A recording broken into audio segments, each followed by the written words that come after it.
Edgar Allan Poe. Todo mundo já ouviu esse nome, né? Mas a verdade é que, por trás do mestre do terror, existe uma história de vida e principalmente de morte que é muito, mas muito mais estranha do que qualquer conto que ele já escreveu. Então, vamos direto ao ponto, porque essa pergunta não é só para criar um clima, não. É exatamente esse o mistério que envolve o fim da vida do Poe. Um enigma que, no fim das contas, define o legado dele tanto quanto a sua própria obra. Para a gente conseguir entender quem foi esse homem, a gente precisa primeiro dar uma olhada nas circunstâncias totalmente bizarras da morte dele. Porque às vezes a realidade consegue ser bem mais sombria que a ficção. Ok, esses são os fatos, preto no branco. Em outubro de 1849, Poe foi achado, completamente delirante, jogado nas ruas de Baltimore.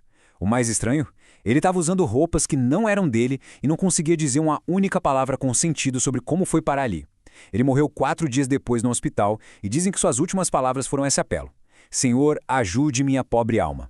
O mistério começou bem ali. E olha, esse final trágico não surgiu do nada. Na verdade, foi o ponto final de uma vida inteira marcada por perdas, uma atrás da outra, de um jeito quase implacável. Dá uma olhada nessa linha do tempo. É impressionante como a morte sempre esteve presente na vida dele. Com apenas 2 anos de idade, ele já era órfão de pai e mãe. A tragédia continuou a persegui-lo, levando sua mãe adotiva e, anos depois, sua jovem esposa Virginia, que também morreu de tuberculose. Não é à toa que a morte de uma mulher bonita é um tema tão forte na obra dele, né? E para piorar essa instabilidade toda, a situação familiar dele era super precária. John Allan, o pai adotivo, o acolheu, mas nunca o adotou legalmente.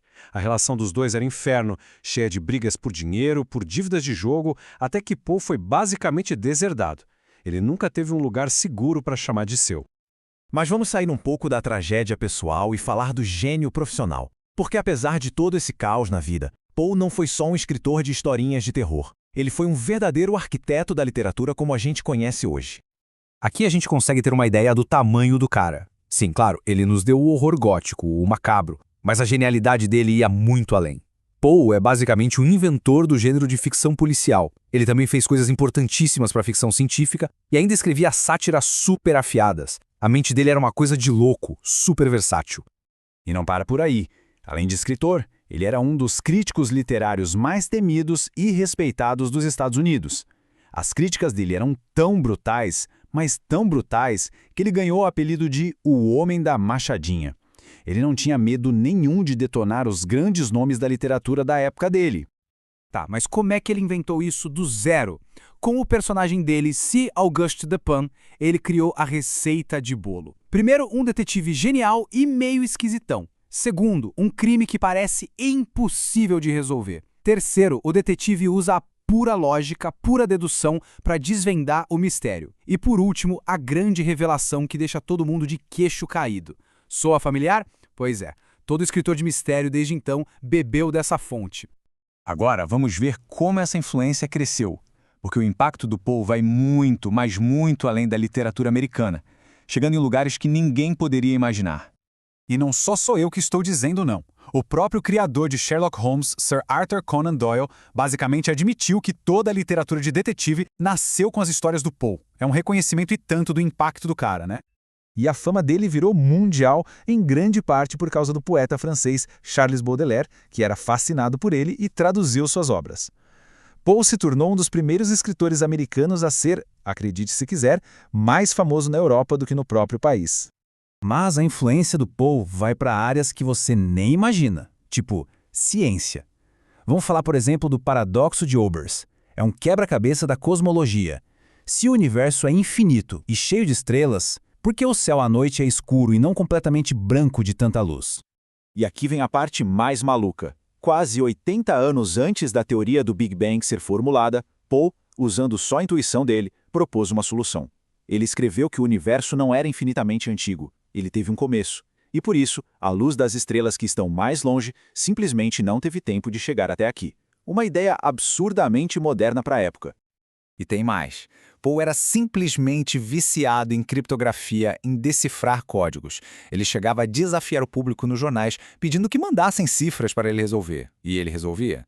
Ele até usou um criptograma como a peça central de um dos seus contos mais famosos, O Escaravelho de Ouro. Ele basicamente popularizou os quebra-cabeças de código. E essa paixão dele teve uma consequência inacreditável. William Friedman, um dos maiores criptógrafos da história americana, disse que decidiu seguir essa carreira depois de ler O Escaravelho de Ouro quando era criança. Anos depois, Friedman liderou a equipe que quebrou códigos japoneses importantíssimos na Segunda Guerra Mundial. Pensa nisso, de um conto do Poe a um momento decisivo da história mundial. E é com isso que a gente fecha o círculo e volta para o começo de tudo. Já vimos o gênio, o inovador, o homem que sofreu tanto. Mas, e o último capítulo da história dele? O mistério que ele mesmo deixou para trás. A verdade, ninguém sabe. Até hoje, a causa da morte dele é oficialmente desconhecida. As teorias são muitas. Alcoolismo, claro, é a mais famosa. Mas também falam em raiva, um tumor no cérebro, cólera. A lista de suspeitos, digamos assim, é enorme. Mas resposta que é bom, nada. O mistério dos seus últimos dias continua sem solução. E essa talvez seja a grande ironia. O homem que inventou a história de detetive deixou para trás um mistério que nem o seu próprio detetive, Auguste Dupin, conseguiria resolver. No fim das contas, talvez a vida e a morte de Poe tenham sido a sua maior e mais duradoura obra de ficção.